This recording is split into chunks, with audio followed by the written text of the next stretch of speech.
Bom dia, mais uma vez estamos nós juntos para fazer nossa reflexão. Nós temos aí hoje o domingo de Páscoa e gostaríamos de poder trabalhar em alguns textos bíblicos. Em 465 a.C., quando o povo de Israel estava cativo na Babilônia, já no reinado do rei Xerxes, nós temos uma história que nos conta a Bíblia hebraica, que é a história de Esther. E nós temos ali alguns personagens, o rei Xerxes, temos a Esther, temos Mordecai e temos Ramã. Ramã era um homem que odiava os judeus. E depois de ter feito a cabeça do rei, ele tem uma autorização para matar todos os judeus. E a história nos conta que Mordecai era aquele que criava a Esther, o tio dela. E ele fica sabendo desse enredo que Ramã havia feito com o rei. E ele então chama Esther e ali há uma conversa entre eles. Esther vai fazer um jejum e vai chamar o rei, vai falar tal. Sei que no fim estão os judeus para serem mortos pelo edito do rei, por meio de Ramã. E há uma grande infelicidade, uma tristeza, uma angústia, um pavor do povo de Israel. Mas a história lá de Esther nos conta que aquilo foi revertido. E que depois Ramã, que queria matar os judeus, ele é morto, né? Ele queria também enforcar o Mordecai numa grande e alta forca, e acaba ele morrendo ali. Mas tem um trecho no final do livro de Esther, quando o rei não volta a sua palavra atrás, né? Então ele dá um outro édito para Mordecai agora, o judeu, para que os judeus pudessem se defender daqueles que queriam matá-lo. E essa carta é espalhada pelo reino babilônico, e os judeus então eles se defendem daqueles que queriam matá-lo. E no último capítulo de Esther tem algo que nós poderíamos estar olhando para nós entendermos algo, que é no capítulo 9, no versículo, acho que é 22 de Esther, que diz que o texto vai nos falar que aqui está. Como os dias em que os judeus tiveram com sossego dos seus inimigos, e o mês que se lhe mudou de tristeza, né, do pavor, da angústia, do medo de serem mortos, mudou de tristeza em alegria. Então, um mês de tristeza em alegria, e o de luto em dia de festa. Tristeza, alegria, luto, festa. Então, para quem ia morrer, tornou-se vida, né? E essa tristeza, essa angústia foi aqui num dia de alegria, e depois a morte que se anunciava pelo decreto do rei tornou-se em dia de festa. Por que eu estou dizendo isso aqui? Nós estamos hoje no dia domingo de Páscoa. Nós tivemos domingo passado, dentro da tradição católica, o domingo de Ramos, foi quando Jesus entra em Jerusalém e ele é aclamado. Jesus ele é aclamado pela população, como aquele bendito que vem em nome do Senhor. E justamente agora, uma sexta-feira depois desse domingo de Ramos, nós vamos ver a mesma multidão que estava aclamando Jesus, gritando contra ele: crucifica-o, crucifica-o. Nós temos a partir de quinta-feira a prisão de Jesus, todos os seus julgamentos, e na sexta-feira nós tivemos, a da paixão no caso, o seu vitupério, né? Aquilo que aconteceu com ele: cuspido, espancado, colocado a coroa, crucificado, e ele então passa desde as 9 horas da manhã sofrendo até as 3 da tarde, quando ele morre. E no texto que ele vai morrer, um pouco antes ele fala em algumas passagens para os seus discípulos que ninguém tira a vida dele, ele a dá porque ele quer, é ele que dá a vida dele por quem? Por nós, né? Pela humanidade. E quando ele está então na cruz, que ele está entregando o seu espírito, a sua vida a Deus, ele fala tetelestai, que é no grego, né? Está consumado, então consumado. E ele entrega, e Jesus então morre ali. Acontece que nós temos, antes dessa crucificação, dessa morte, uma passagem interessante em Mateus 27 e 22, que quando está no julgamento com Pilatos, Jesus está ali, Pilatos está falando com ele, e Pilatos se vira para a multidão, e ele fala para a multidão, né? Porque ele estava tendo a decisão se soltaria o Barrabás, que era um assassino, né? Um rebelioso lá, assassino, ou Jesus. e a multidão pede que soltem a Barrabás. E a pergunta de Pilatos é a seguinte, né? Que farei então de Jesus chamado o Cristo? É quando a multidão, atiçada pelos religiosos, dizem, seja crucificado. Então a pergunta para nós, eu já falei isso algumas vezes já, que faremos nós de Jesus chamado o Cristo? Né? Ele então vai ser crucificado, morre. Então a expectativa, a esperança dos seus discípulos, dos seus seguidores, também morre junto com ele ali na cruz do Calvário, porque agora eles ficam meio perdidos, né? O que vai acontecer? Porque ele falou tantas coisas e agora não se acontece, né? Então teve o luto, teve a tristeza. Não nos é relatado, Jesus morre às 3 horas da sexta-feira, e já o entardecer da sexta-feira para os judeus já é o Shabat, no Shabat Shalom deles, né? Até o pôr do sol do sábado. E o relato bíblico não nos explica o que aconteceu no sábado, né? O que estava acontecendo. Talvez ali uma grande tristeza, uma grande angústia, talvez a mesma situação que estavam passando os judeus lá no reinado de Xerxes, na Babilônia, essa angústia, essa expectativa ruim de que seriam mortos, a expectativa dos apóstolos de que não aconteceu nada do que ele falou, do que não ia acontecer porque ele estava morto, né? Essa ansiedade que os judeus passaram na Babilônia, essa ansiedade que os apóstolos estavam passando ali no tempo de Jesus. Mas aí acontece algo interessante, né? No domingo de manhã, quando as mulheres vão lá na tumba de Jesus, e ele não está. E em Mateus mesmo, no capítulo 28, no verso 6, é interessante porque elas chegam ali e um mensageiro de Deus, né, fala para elas, né? No versículo 6, o 5, vai. Mas o anjo, dirigindo-se às mulheres, disse, o anjo que eu digo aqui é os mensageiros de Deus, né? Não tem mais, porque sei que buscais a Jesus que foi crucificado. Ele não está aqui, ele ressuscitou, como havia dito.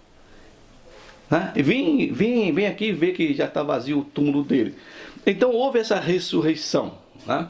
É interessante porque buscar entre os mortos o que vive, né? Num texto de Lucas 24, 5 fala, porque vocês estão buscando entre os mortos o que vive? Ele está vivo, ele não está morto. Mas até então ninguém sabia, continuava ainda aquela tristeza pairando sobre aqueles seguidores de Jesus, principalmente os seus apóstolos. Nós temos um relato bíblico também daqueles 2 jovens que estavam caminhando para Emaús e se encontram com Jesus, e eles não percebem que é Jesus. Então tem essa escuridão, essa tristeza, esse sentido de morte, essa angústia, essa ansiedade, esse choro, essa lágrima da sua mãe, das mulheres que o acompanhavam, dos seus discípulos ali, e não acabou o sonho. Acabou a nossa expectativa de uma melhora, assim também como os judeus também no tempo de Xerxes na Babilônia, falou, agora nós estamos perdidos mesmo, vamos nos matar e não tem jeito, não tem escapatória para nós, né? Até o édito do rei, até a ressurreição de Jesus. Então hoje é o dia de vida, o dia de ressurreição. Quando houve o ataque às Torres Gêmeas em Nova York, a Hillary Clinton, a esposa do ex-presidente Clinton, ela é na época senadora, e ela vai fazer um discurso no Congresso. E ela usa um texto que foi escrito pelo Campolo, né, de um livro chamado Sexta-feira, mas o domingo vem aí. E o Campolo, ele usa uma pregação na igreja que ele servia de negros, né, e o pastor, o presidente, vai pregar. E só que nessas igrejas de negros tem bastante gente que prega. Naquele dia tinha 7 pregadores e cada um pregava a sua prédica lá. E o Campolo, ele vai pregar e ele acha que ele foi o melhor da noite. Mas então vai o presidente da igreja e ele vai pregar. E ele começa a falar sobre sexta-feira, né? Um dia triste, um dia de choro, um dia de lágrima, um dia de angústia, um dia de desespero. Mas era sexta-feira. Mas o domingo vem aí. O que ele queria dizer com isso aí? Que era sexta-feira, nesse momento tristonho, nesse momento de angústia, de horror, mas que o domingo de ressurreição viria. Então ele começa a sua pregação 1h30, depois de 6 pregadores pregar. Você imagina só o tempo que estava na igreja ali, todo mundo ali, ninguém arredava pé. e ele começa mais 1h30 pregando e só batendo nessa tecla, né? É sexta-feira, mas o domingo vem aí. Então ele dizia, né? É sexta-feira, e ele dizia, olha, os discípulos deixaram Jesus, abandonaram Jesus. Os discípulos, eles acharam que não ia acontecer mais nada do que ele havia dito, que era tudo mentira, mas o domingo vem aí. É sexta-feira, os religiosos, eles achavam que tinham vencido Jesus, que aconteceu aquilo que eles queriam, que era matar Jesus, mas o domingo vem aí. E ele começa a elencar todas as coisas. Olha, sexta-feira a multidão pediu a morte de Jesus, que o crucificassem e tal, mas o domingo vem aí. Houve escuridão de meio-dia até as 3 da tarde, os soldados estavam ali espancando Jesus, dividiram as suas roupas, cuspiram nele, todo esse processo que houve de Jesus até ser crucificado, mas o domingo vem aí. Então, ele vai falando sobre essas situações que se apresentaram diante de Jesus, as falsas testemunhas que se levantaram contra ele, e tudo isso nesse desespero, né? Nessa escuridão, nesse momento ruim que era a sexta-feira.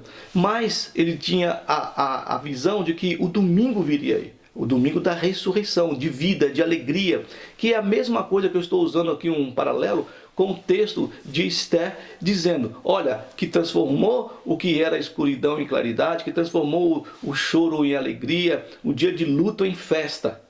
Eles tiveram então como se defender e vencer os seus inimigos. E aqui então Jesus, que se entrega, ele dá a vida dele pela humanidade, ele entrega a Deus e diz, ó, está consumado. Em outro texto fala, eu entrego a ti o meu espírito. Ele que entrega, ele que dá. Mas morreu alguém, sim, morreu alguém porque ele quis morrer para que nós tivéssemos não a tristeza, a angústia, o desespero, o medo, a ansiedade, tudo aquilo que está nos cercando nesse mundo, mas nós tivéssemos o quê? Uma paz, uma alegria, uma expectativa, uma esperança de um futuro melhor. A ressurreição dos nossos sonhos, a ressurreição dos nossos planos, a ressurreição da nossa paz, a ressurreição da nossa alegria, a ressurreição daquilo que nós expectamos e cremos que Deus está conosco, que aquilo que nós achamos que seja impossível para nós não é impossível para Deus, e a ressurreição. Então, o que faremos de Jesus chamado Cristo? Será que ficaremos então que nem os religiosos, tá vendo? Ó, um batendo no outro, tá vendo? Nós conseguimos, nós matamos. Será que nós vamos fazer que nem Pedro, que nem os discípulos? Pedro negou categoricamente Jesus por 3 vezes.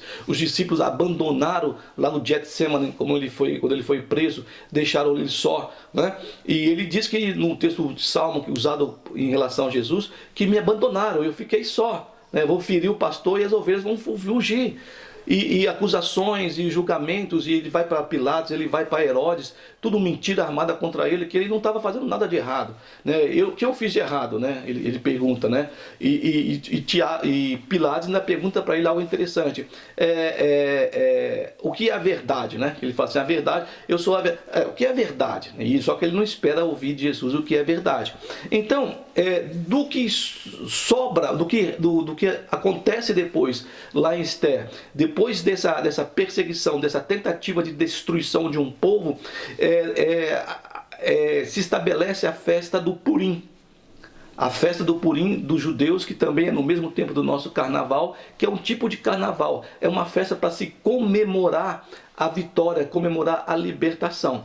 A Páscoa, ela pra hoje, né, no mundo é a questão do ovo de Páscoa, do coelhinho. Não é isso, né? Nós entendemos que não seja isso. Essa Páscoa não foi só estabelecida pelos judeus. Essa Páscoa já existia entre as culturas, mesmo antes dos judeus, já existia essa questão dessa Páscoa, mas é estabelecido ali em Êxodo, ali com Moisés, com o povo no Sinai, estabelecido um momento justamente da saída do povo do Egito, em que é estabelecida a Páscoa do Senhor, onde eles vão ser libertos da escravidão, libertos ali da opressão do Egito. Então essa Páscoa, ela simboliza isso, essa ressurreição, essa vida, essa nova expectativa, essa nova esperança em Cristo Jesus, que ressuscita dentre os mortos, né? Nós podemos aí, eu falo sempre que nós temos que ter a fé, cada um tem a sua fé. A fé de que realmente Jesus é aquilo que ele diz, daquilo que ele faz, daquilo que aconteceu, né? Então o que faremos de Jesus chamado o Cristo? Ele não está mais aqui, ele ressuscitou. né? E quando ele também vai subir aos céus, lá em Atos já, que ele vai subindo e os discípulos ficam olhando para o céu, aparece outro mensageiro e diz: por que vocês estão olhando para... Né? Ele não está mais aqui, ele só vai voltar depois. Né, que é a expectativa de todo cristão ao retorno de Cristo. Não que nós vamos viver uma vida plena no paraíso, maravilhosa, depois que nós morremos. Não, eu entendo que quando nós compreendemos o que Jesus fez por nós, o que Deus fez por nós através de Jesus, nós vivemos o paraíso aqui na terra. Né? Com todas as suas situações, Jesus passou as mesmas coisas que eu e você passamos, e ele só que ele diz, né? Vocês tenham coragem, porque eu venci o mundo. Eu entendo que vocês vão ter aflições também, mas eu venci o mundo. E ele sofreu, ele passou por todo esse processo, para que hoje, nesse domingo, nós possamos nos relembrar, né, de que houve uma ressurreição, e que nós ainda não estamos totalmente destruídos, né? Pelas coisas que acontecem no mundo, das pessoas ruins, pessoas más e de todos os dissabores que se apresentam. O que faremos nós de Jesus chamado o Cristo? Ele se colocou, Tetelestai, né? Tetelestai, está consumado, eu entrego o meu espírito, aqui está a minha vida pela humanidade, né? O que nós vamos fazer então? Nós podemos transformar nosso luto em festa? Nós mesmos? Não há como isso, né? O dia de tristeza em alegria, somente através dele, nesse entendimento do que é a ressurreição de Cristo. Ele não está mais aqui, o túmulo está vazio, ele não está mais. E por que você busca entre os mortos aqueles que vivem? Então, as nossas vidas, cada dia que nós temos, a cada dia que nós vivemos é uma vida, e essa vida está diante de nós. Como nós vamos tratar Jesus, como nós vamos recebê-lo, como nós vamos compreender o sacrifício dele, como nós entendemos a Deus, o amor dele, apesar de muitas vezes a gente não compreender e não achar que Deus que nos ama, que ele está presente em nossas vidas, mas ele está sempre ali, né? Sempre por trás, sempre ali no obscuros, né? Como diz Isaías, Deus é um Deus de obscuros. E ele está sempre nos guardando, nos protegendo, sem nós mesmos sabermos. Então, é sexta-feira, já houve a sexta-feira, já passou a sexta-feira, toda essa escuridão, essa incerteza, essa tristeza, mas o domingo vem aí, e o domingo, na verdade, já chegou. O domingo é hoje, é o domingo da ressurreição. Um velho cântico protestante diz: porque ele vive, eu posso crer no amanhã. Deus enviou o seu Filho amado para morrer no meu lugar, porque ele vive, eu posso crer no amanhã.